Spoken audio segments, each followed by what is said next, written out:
Hello, everyone, and welcome to the podcast.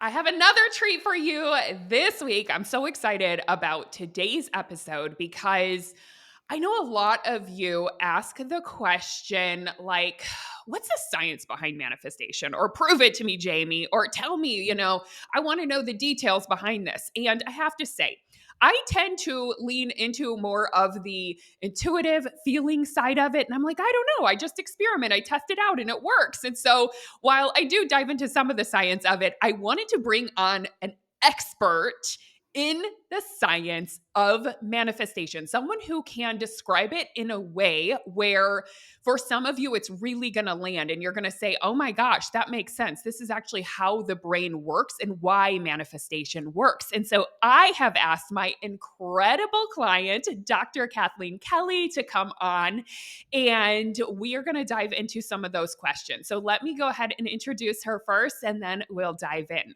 So, Dr. Kathleen Kelley has been in the healthcare industry for over 30 years. And these days, she works with people who are stressed out, overwhelmed, and headed towards burnout. Her passion for neurology, brain health, wellness, and self care led her to become a life coach. She uses both her experience as a seasoned physical therapy professor, yoga and meditation teacher, and her thorough understanding of neuroscience to guide individuals to shift their mindset.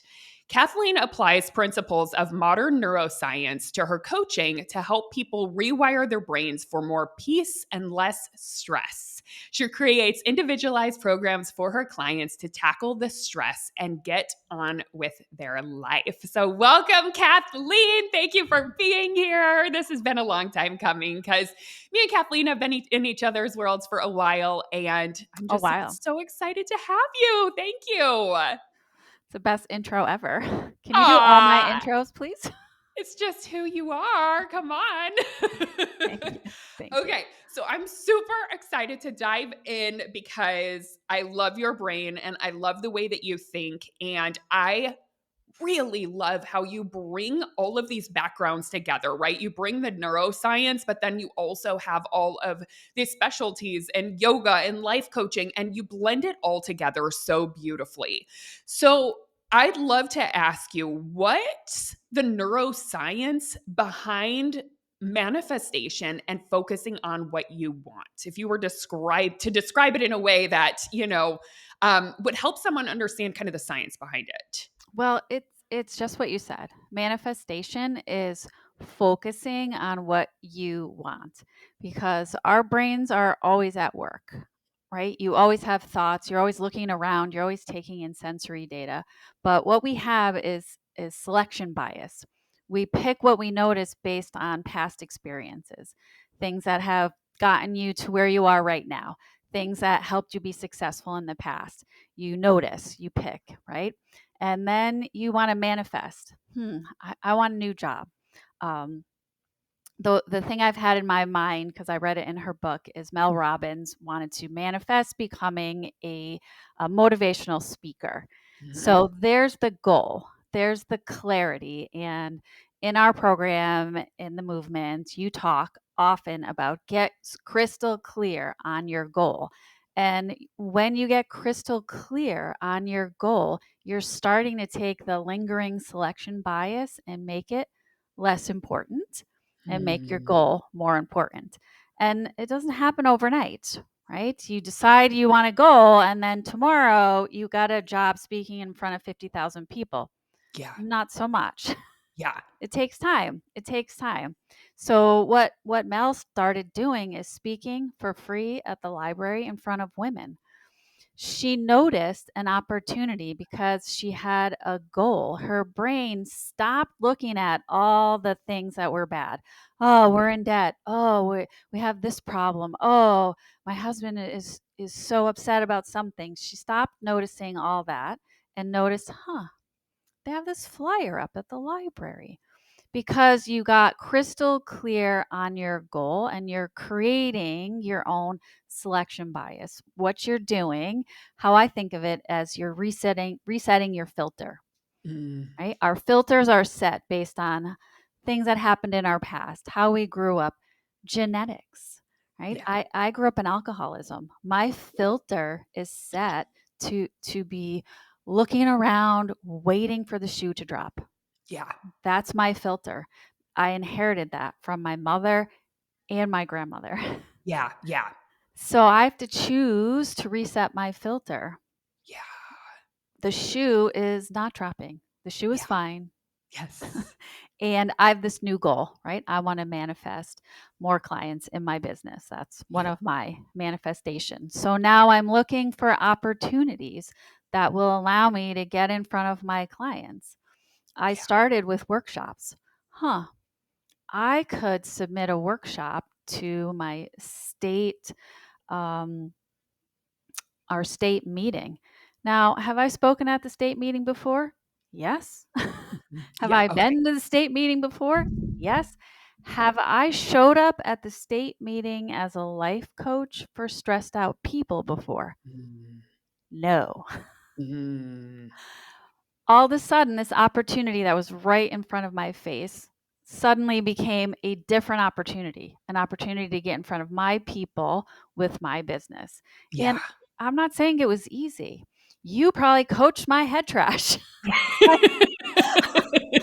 Oh, I can't go. I can't talk about this. I can't tell them I'm Yeah. a life coach. They're going to think I'm crazy, A right? shift in identity, right? Because Yeah. you came in with the identity of professor, right? Yes. Yep. Professor, researcher, physical Yep. therapist. Yep. And the first practice was just saying, I'm a life coach. Yeah. Just saying it, I'm a life coach. Yep. And the next practice was, I'm a life coach who needs to get in front of her people. How Yeah. do I do that? And then here's the opportunity. So get in front of your people. Yeah. And now it's, I'm kind of burnt out on doing workshops. What's a different way? Yeah. It was probably 3 calls in the movement before I finally blurted out that day, "Hey, Jamie," right? So taking the Yep. action Yeah. when you start to reset your filter Yep. towards your goal, you're selecting your goal. You Yep. are choosing your goal, and you're crystal clear on your goal. So you're resetting your filter, and that starts the process of being less afraid of the actions Yeah. because you're Interesting. getting your goal in your subconscious. Oh, it's my Yes. goal. It's my Yep. goal to be booked on a podcast. Totally. And I do that practice you give us where you get into the feeling. Yep. What feeling do you want when you're getting booked on a podcast? Yep. And it's so interesting, some of the research I came across. Yes, the goal is in my conscious mind. I wrote it down. I have a Yep. card over here. I journaled. But the feeling, sitting in the feeling, gets it into my unconscious mind. Oh. You sit in the feeling Yeah. on your meditation cushion or on your pool floaty. That's how I do it sometimes. Oh, I like that. That's a new practice. I like that. You sit Yeah. in the feeling and your amygdala goes, "Hey, yo, what's a going on over there?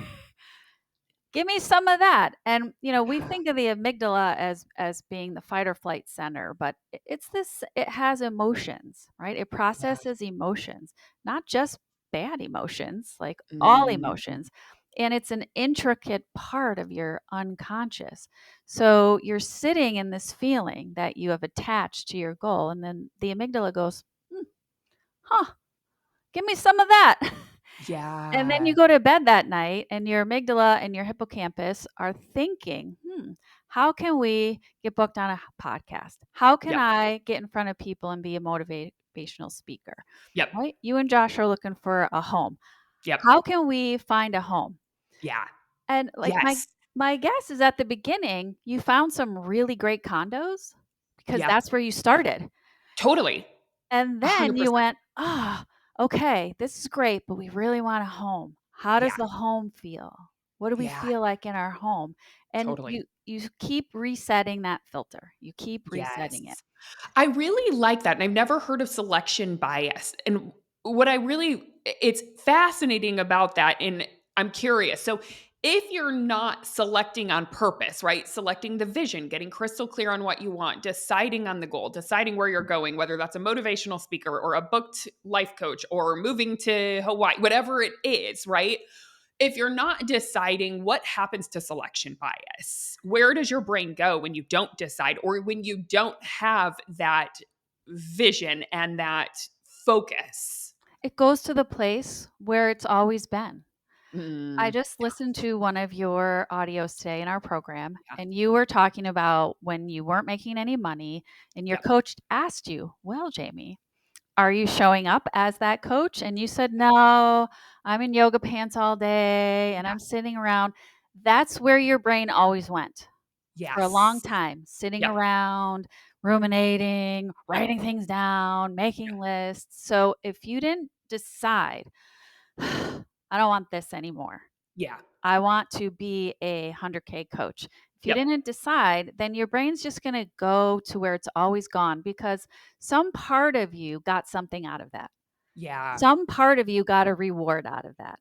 You yeah, got to sit at home in your yoga pants and not be embarrassed speaking in front of totally. people, right? Not You got try new things, not get out of yeah, my comfort zone, even though it's like it's painful being who you've always been. I always say there's like comfort in it because you know that level of discomfort. So you have to either choose the old discomfort of staying where you've been. With me, it was hiding, like not putting myself out there, not getting on video, not sharing my voice or my message, and staying in yoga clothes, right? And I just decided I'm getting sick of this type of, it's like, yeah, it was a comfortable discomfort, but it got very loud and clear that that's not where I wanted to be. So I had to choose a new focus, a new level of discomfort. So I love the idea that that happens through selection bias. That's so fascinating. well, and let's um just be clear, it wasn't easy for you.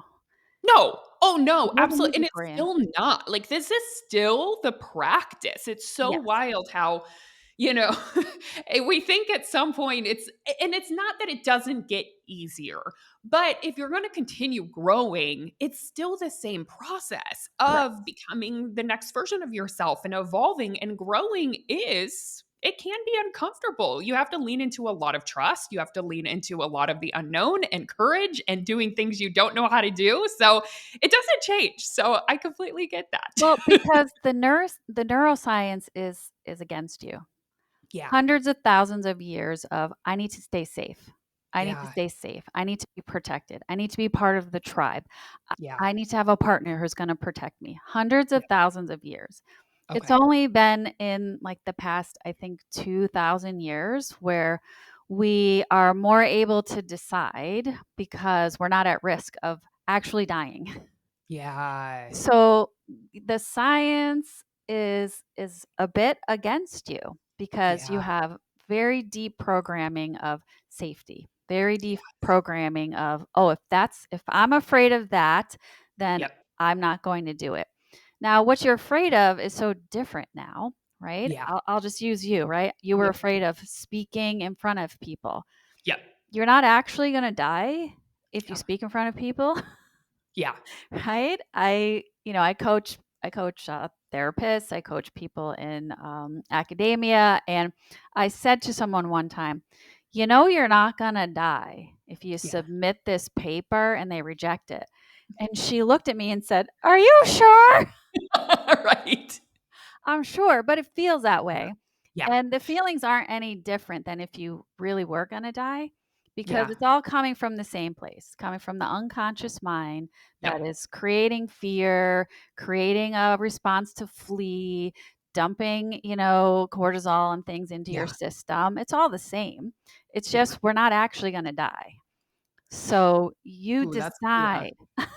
Yeah. So with that, I think it's also can just be such a relief to like normalize that some of these Mm, things that our conscious mind, we're like, why can't we take action on this? Why has it felt so hard? Why is it so scary to share an Instagram reel? Whatever it is, we're like, we know we're not going to die, but it feels so scary and there's so much resistance. Do you know of a way? I mean, obviously, coaching really helps with this, but how would you recommend we work with this evolution, right? Where it feels like we're working against our brain in a little bit, like it's only been in the last 2,000 years where we're actually not going to die, but it feels like we're going to die. How do we create safety in those moments? yeah, you create safety from the inside out. You Okay. have safety in your own body first so Yeah. that the circumstances can't pull you out of your safety. Yeah. My favorite practices have to do with the breath, but those Okay. aren't the only practices. Yeah. So when I do a workshop, my first practice is with a deep breath. And everyone's paid money and they've come and I'm like, I see you. I see you rolling your eyes. Kath, you're going to teach us a deep breath. We know a deep breath. I'm going to teach you the most regulating deep breath you've ever taken. Mm. Ready? Going to sit up nice and tall. You're going to get long, like from the tops of your hips to your underarms, heads of the arm bones back. Your hands can be wherever, but they're relaxed. Okay. If you can, ground your feet. It's not required, but it's nice. Then you're going to close your mouth and put one hand over your belly button. Breathe in through your nose and the belly comes out. And exhale. That is a true parasympathetic deep breath.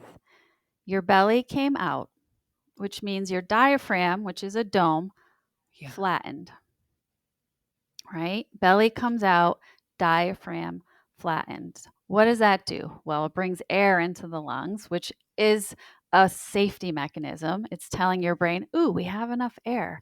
It Mm. does so much more than that. It Yeah. does so much more than that. What people don't realize is the heart is right here. The pericardium is sitting right on top of the diaphragm. When you take the diaphragm away, the heart goes, oh, space. And I love when you had Molly on and she said, I put my hand on my heart. Yeah. So you take a deep breath, you put your hand on your heart, you get influx of oxygen. It's a parasympathetic signal to your vagus nerve, and it's a release of your heart. And your hand is feeling your heart emitting a signal that says, ooh, we're safe. Mm. We're safe. The electromagnetic field of the heart is 3 feet. It's 3 feet. Wow. It vibrates with emotion. You create peace and calm on the inside from your heart out. You can radiate that to your audience who might be like giving you the side eye. Yeah. To your husband. I watched you and Josh do it in the car when you were driving around Maui. I watched you guys regulate each other while you were driving around. Yep, we're good. We got this. Josh is like, we don't live in that world. We got this. We're finding a place. You guys were co-regulating. Yeah. Co-regulating. Wow. I didn't even know this.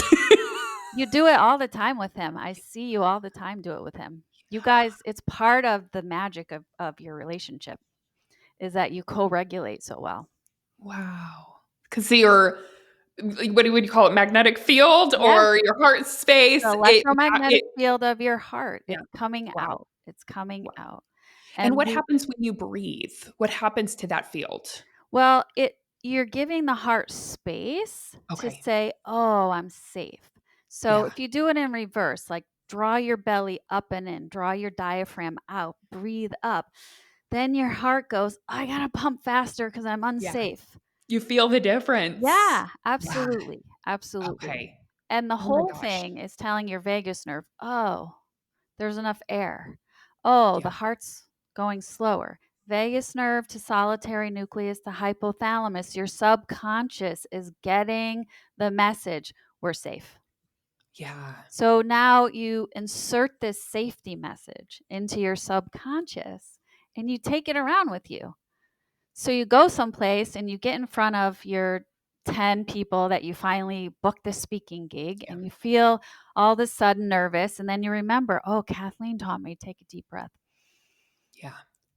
You conjure safety, even though your conscious mind is looking out and is going to let the circumstance hijack you. Yeah. Inside, Yeah. inside is Yeah. safety. Yeah. What happens when you shift into that? Like, what actually happens? Let's say you're freaking out about something, you're going to go live or you're going to get on stage and you're just sweating and freaking out, and you decide to pause and do that one deep breath into the heart space, into the belly. and you calm your parasympathetic nervous system, what actually happens internally? So internally, when you're freaking out, you're sweating, that's a sympathetic drive. Yep. So your sympathetic nervous system has decided you're unsafe. Yeah. And it doesn't know the difference between speaking in front of 20,000 people or about to be run over by a car. Yeah. The neurotransmitters that get dumped are the same. Wow. Even If you're though your safety, you're never going to die. I have been speaking in front of people for 30 years. yeah. No death. Still here. Thank So God. your sympathetic nervous system increased your heart rate. It's Yeah. making you sweat. Um, it makes you dry in the mouth, so it's harder to speak, Yep. and it's making your breath shallow. You said, mm-mm, mm-mm, girl, you don't have me today. You Yeah. took a deep breath. Yeah. So you drew your diaphragm down. You drew your belly out. You are calming from the inside. You're asking your parasympathetic system for help. Yeah. Now, if you're really wired, if it's really upsetting, it might take a little longer. Yeah. You might Totally. not be able to instantly turn yourself off. Why? I'll tell you why. Because there's no parasympathetic off switch on the Mhm. adrenal gland. Mm. It has to come from your hypothalamus. Your hypothalamus has to decide, oop, she doesn't need this cortisol anymore. I got to stop dumping this cortisol into her body. Yeah. So, like, if you've ever experienced anticipating a vacation to the point where you like packed your schedule for the 2 weeks before and you're like vibrating, and you Yeah. finally get to the beach and you're like, can't relax. 100%. Sometimes I say that, I'm like, "I think it takes me a week to finally get into vacation mode." Yeah, because your Yeah. hypothalamus didn't know. Yeah. Your prefrontal cortex knew because that's your cognitive brain. Your Uh-huh. hypothalamus didn't know. So it kept activating, dumping cortisol, and you're now flushing cortisol.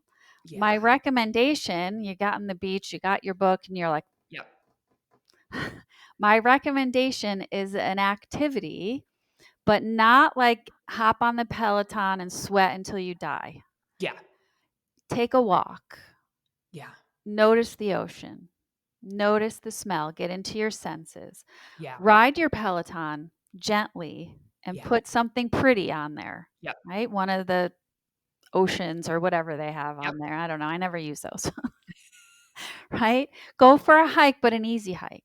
Yeah. Don't do that thing that like cardio, I need to push myself. Yep. You want to burn off the cortisol. Oh, interesting. Get yourself into vacation mode. Get Yep. yourself into your parasympathetic without creating more. Yeah. And the It's like a hustle, bridge, right? So yeah, you're not it's like slowing that momentum down is how I'm hearing it. yeah. And I could see that not only working for vacation, which I know a lot of people are gonna like this because I've coached so many people on like going to vacation and feeling like, what the heck? I can't turn it off. I don't know how to rest. And it's like the momentum is there, right? And yeah, so I feel like you could use it on vacation, but also this could be applied anytime that you're in Mhm. kind of that big activated phase and you need that bridge. It's like so doing something where they're still not trying to go from one extreme to the next, right? Not trying to Yeah. go from all of this movement to just lay down and rest. Right, right. It's too much. It's too much. Yes. Your hypothalamus, your HPA axis, hypothalamus, pituitary, adrenal, it's still firing because we Yeah. need to get into the subconscious and say, "Hey, we're on vacation. Yeah. We're safe." One of the great ways to do that is through either meditation or hypnosis. Okay. It's the bridge from the conscious to the unconscious. Yeah. So Yeah. you try meditating on the plane. Notice Yeah. your feet. Notice your arms. Notice your breath. Mm. Say, I'm headed towards vacation. Yeah. It'll all be there when I get back. I'm Yeah. safe. I'm secure. I'm headed towards vacation, right? Start on the plane. So by the time you land, you're sort of on the way. You're on the way down. You need to record a meditation for people going on vacation. Oh, I will. Oh, I totally will. I totally will. Yeah, I'm that's so good. I'm gonna write that down. So good. I love that so much. I have Oh some my on gosh. my, And yeah, it YouTube kind of channel. brings me into visualization because I want to know a little bit of the science behind visualization. And I know you kind of you mentioned that a bit of on the plane, start to visualize yourself going there, Mhm. talking yourself through getting on vacation. Can you talk a little bit about the science behind why visualization actually works? Like when we're visualizing a goal or seeing something as done, seeing us there, anything. Tell us Yeah. all the things. It's very similar to when you have a crystal clear goal. Okay. So your eyes are always working. Yeah. The occipital lobe, the back of the brain. Oops, that's my brain. Here's my brain. Okay. Not my brain. It's For those plastic. of you watching on YouTube, she's showing the brain model. So the back here is the occipital lobe. It's Okay. one of the biggest parts of the brain. It like vision has a ton of real estate associated with it in the brain. So our eyes are always working, always taking in, and it's just taking in whatever. And again, you're filtering with bias. So now I'm going to visualize myself sitting in my office, chatting with Jamie like we're just chit chatting, two girlfriends. Mhm. I'm not nervous. Yeah. I'm happy. I'm doing well. So now my visual system has a cue, which is going to help it look for ways to create. I picked happy.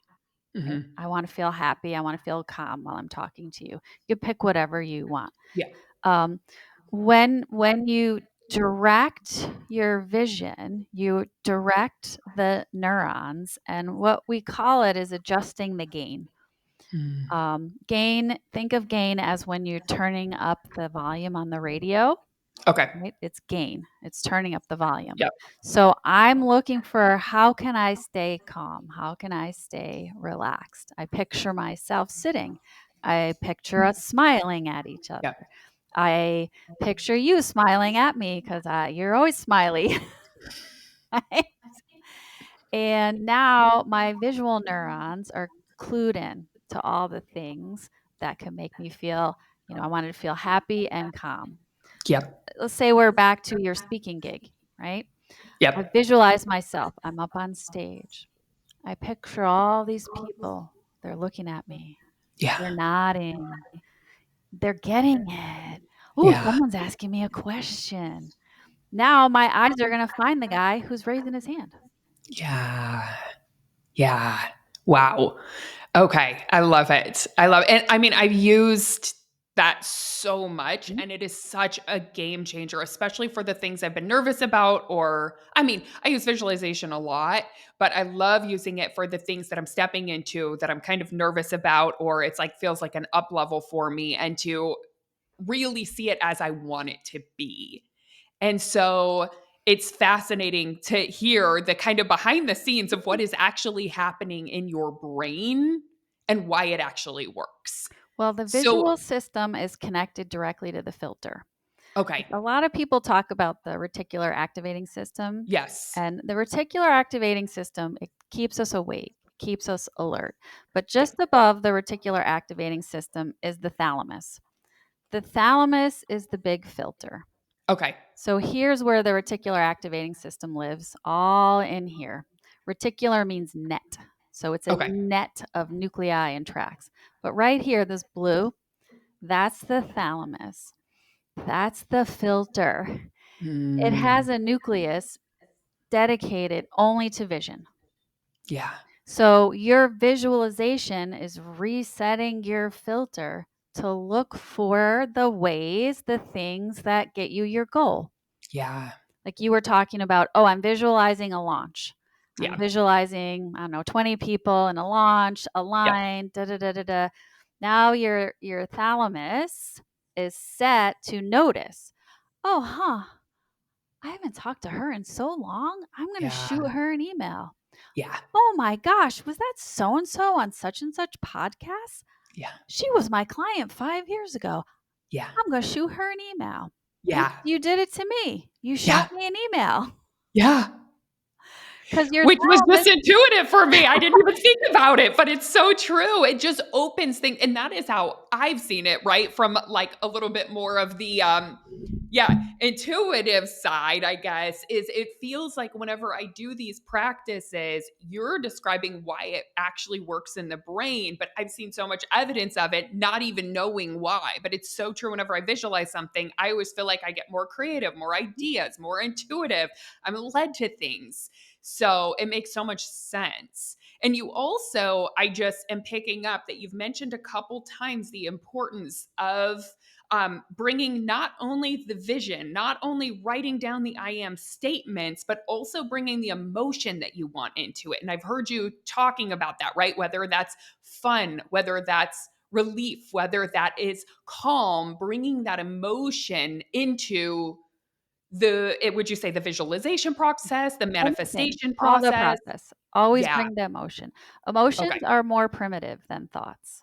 Okay. Right? The prefrontal cortex developed later in the human life, and, Okay. we have the biggest one. Yeah. Like, your dog, she's not very curious. She's just a dog. Yeah. She's not thinking about her thoughts, I don't think. No, she doesn't have metacognition. That's a later skill in Okay. humans. Yeah. Emotions are more primitive. So if we get the emotion of what we want into our subconscious, then the filters in the thalamus start to pull it out because the Mm. thalamus is connected. It's Yeah. connected to the prefrontal cortex, they talk, but it's Yeah. also connected to all the deeper structures. Yeah. Everything's all like basically shoved in the same spot inside the brain. Yeah. So they Wow. work together.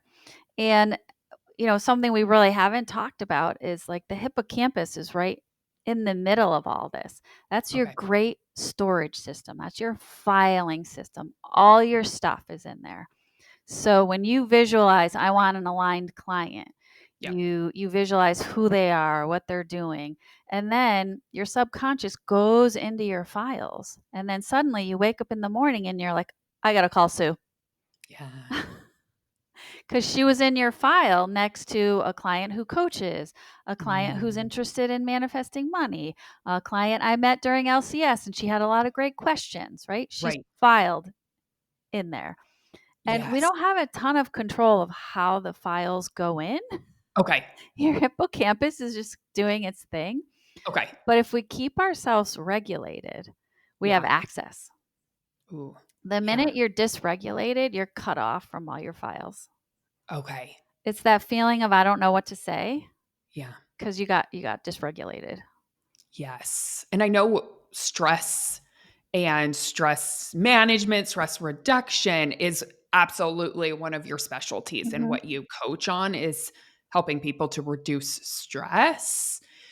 And it's so fascinating, right? Because I always talk about manifestation as it's kind of like a reverse engineering the process, right? So it's like you have to focus on the feeling first. You have to focus on how you would think on purpose first. You have to focus on regulating your body and your stress first, Yes. right? Because a lot of times we think once I get to the goal, then I'll be relieved. Once I No. get to the goal, then I won't be stressed. Once I get to the goal, then I'll feel abundant. But it's actually the opposite. Yeah. It's like you actually have to do all of this regulating first before the things come about in order to manifest. So I am curious, what would you say are the effects of working on stress in terms of the creation process and the manifestation and tapping into your intuition? Because I hear you're really tapping into that when you're talking about it. Well, learning to self-regulate gives you access to Okay. all your good stuff. So your intuition is a combination of all the sensory data you've taken in, all the knowledge you've taken in, and your goal. Yeah. It's all like a soup inside your brain. And to have access, you need to be regulated. As soon Yeah. as you're stressed out, stress hijacks it's the inside of your brain, the primitive part of your brain is going to hijack your prefrontal cortex and put it into safety mode. Yeah. How I learned it from my meditation teacher is the prefrontal cortex, right? Yeah. Your curiosity, your empathy, your language, all your ideas, and your stress center, they work as a seesaw. Mm. They're both always on. They're both always on. But when I'm regulated, so this is my inner part of my brain, my prefrontal cortex has all these ideas and I'm creative and I'm calm and I can go, no, honey, that's okay. I'll get you a snack. When I'm dysregulated, I'm hungry, I'm angry, I'm lonely, I'm tired, right? Get your own all my empathy, all my Yeah. curiosity, all my stuff, it gets overpowered by the desire to serve the need. What's the need? Am I hungry? Am I tired? Am I overwhelmed? Like, what's the need? I have to meet the need before I can go back to being creative. And, Mm, if you've ever snapped at someone you love, it's yeah. just your brain being your brain. And always remember, like, the language center is right at the base of the prefrontal cortex. Mm, So it really takes a hit when you're cranky. yeah. Like, if you can do this Yep. when you're cranky, That's a good you'll idea. save yourself a lot. So first is, what are my needs? Like, are my Yeah. needs being met right now? Yeah. I had Lyme disease years ago, so the signals to my stomach about hunger are really messed up. Yeah. So I have to go, huh? When's the last time I ate? Okay. Uh-oh. Yeah. And you're tired, so you say, "Hey, I'm tired. I don't know how this is going to go." Yeah. Um, safety is a little trickier kind of thing because Yeah. I think safety means something different to all of us. But Yeah. you can teach your central nervous system how to feel safe. You can do breath work. You can do meditation. You can be out in nature, which feels safe to us. You Yeah. can sit in the corner and pet your dog or Yeah. your cat or whatever you have. Yeah. Pets are huge co-regulators, Yeah. huge co-regulators. And it's not about I have no stress in my life. Yep. It's about I have stress, I handle it, and then I move on. Mm, And the stress gets detrimental when I just let it all build up. I let it yeah. all build up and then I explode. And that's a chronic stress and that's you're heading to burnout. Yeah. And I like to get to people right before that because Yeah. that's a lot easier to help with than burnout. And burnout. Yeah, Yes. totally. And I'm sure there's so many, I mean, there's so many entrepreneurs listening, and we have a lot of high achievers that listen. And I know you work with high achievers as well. And I'm wondering, as you have seen people start to regulate and learn these tools, of course, not learning how to never be stressed, but learning how to regulate it, what tends to happen in their lives? Oh my goodness. I'm going to talk about my favorite client right now Yeah. because she came to me describing waking up every morning with an elephant sitting on her chest. Mm, She had been diagnosed with pericarditis, which is inflammation of the sac around the heart, super yeah. dangerous. And Oh, she was taking Xanax to regulate. yeah. No more Xanax, no more pericarditis, no more elephants. And when sometimes she'll say to me, my tools left me, Yeah. I go, it's okay. It's Yeah. okay. What do you need to do? What's going to be good for you? She's heading to a very stressful event coming up. And I Yeah. said to her, how do you want to feel when you get there? Yeah. And then we reverse engineered. I said, what do you think you're going to have to do to feel that way? Yeah. And can you go outside if people start to ask you questions you don't feel like Yeah. answering? I love the bathroom. Nice warm soap, warm Yep. water. Look in the mirror, say, you're looking good today, Yes. girl. Yes. Right? What do you need to do to regulate yourself in that moment? Yeah. And every tool doesn't work for every situation. And sometimes your tools fail you. Yeah. And you go, huh, that didn't work. What else can I do? My Yeah. one of my favorite tools is walking my dog. Well, Yeah. it's been a million degrees in Connecticut lately. We haven't been walking. So Yeah. I've been doing a lot more breath work. Yep. I did one of your fun visualizations right before I got on here. I'm like, Yep. oh, wait, Jamie taught me something, right? Like, what you want is a big bag of tricks. Like, Yeah. for the coaches who are listening, I know you all have a big bag of coaching tricks. Yeah. You have the model, and you have other things you've learned, and you have regulation tools, and you have books you've read. You have a big bag of tools because sometimes doing a model with someone makes them angry. Yep. So you want a big bag of tools for yourself for regulation. The Yeah. things that we know change the brain: meditation, hypnosis, attention, Yep. attending, compassion. Compassion Huge. changes the brain. Yeah. Yeah. Huge. hmm Start with yourself. I, Yeah. I use your practice all the time. I forgive myself for buying into belief that, like, Yeah. that is a form of compassion for yourself. Yeah. Yeah. Beautiful. Mm, Oh my gosh. So good. And I feel like everyone needs this, right? If we're a human in this world right now, we need this work. We need you these do. tools. It's so Yeah. important. Yeah. And I think it's really, truly the foundation. Like this stress piece that we're talking about in particular is part of the foundation of the manifestation process. It's like this is step one, is getting this foundation down. Not that you'll never be stressed, but having tools to regulate, having tools to work with it so that you can come in from more calm and manifest from that place. It's to me makes all the difference. Yeah. So Absolutely. yeah, if there are people who are, I know there's going to be so many people intrigued by this work and loving what you're sharing. And I know one of your specialties is really around, just reducing stress. You share I would love to hear you share what you love working with and how you work with people. I love working with that rising business person. My target market is healthcare workers, but I can work with anyone in business. I Yep. love the rising, and I particularly work with women. I'm not opposed to working with men at all, but I particularly love working with that rising woman in business who suddenly finds themselves newly promoted or a new rush of clients or a new activity and freaking out Yeah. because you were really good. Like, my clients are amazing therapists. It's Yeah. why they got promoted. And then they have no leadership and communication tools and very little support in the healthcare system. So I create the support. Yeah. First we start with from within, create safety from within, create calm from within. And like, my zone of genius is practices you can use in the moment. Because Mm. personally, I think everyone knows you should eat more broccoli and get more sleep. Yeah. Y'all know it. Y'all know it. You choose not to. But what about when, I was on a call with a coach one time and her kids were banging on the door. Yeah.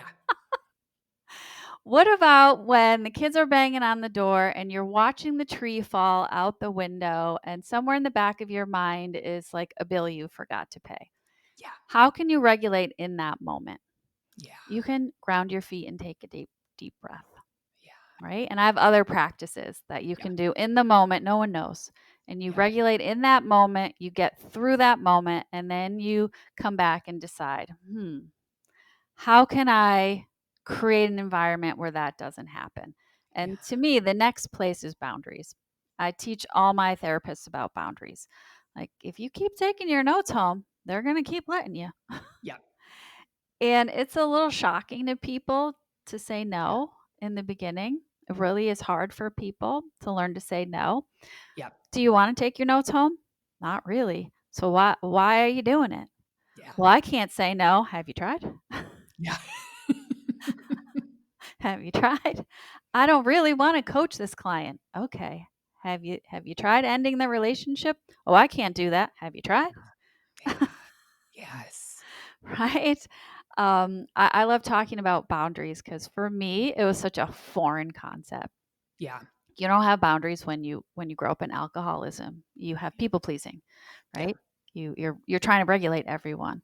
So learning about boundaries, creating my own boundaries, reading about boundaries, we give back what we've learned ourselves. Yep. It was a game changer and also totally blew my mind. Yeah. I was like, what do you mean? I don't have to go to that funeral if I don't Yeah. want to. I'm Irish. We go to all funerals. Yeah. I didn't go. Yeah. Also, I didn't die. Yeah. Yeah. right? So I love to work with, rising people who have found a place where they're lacking skills. Yeah. Because all those skills, leadership, communication, regulation, boundaries, you can learn it. You Yeah. learned how to be a coach or a therapist or an entrepreneur, whatever it is you're doing right now, you Yeah. learned. You can learn all this. Yeah. Yeah. Beautiful. So good. Where can people find you, Kathleen? So you can find me on my website, KathleenKelleyCoaching.com. And right Yeah. now, if you sign up for the newsletter, I'm sending you a free webinar on decision making. It's something I created actually during LCS, and it got a retool recently. So it's a little bit shorter, a little bit more to the point. And I think decisions can stress people out Yeah. if they make them to be this big thing. Yeah. So the webinar will help you talk to your brain about this is not such a big deal. We can make this Yeah. decision.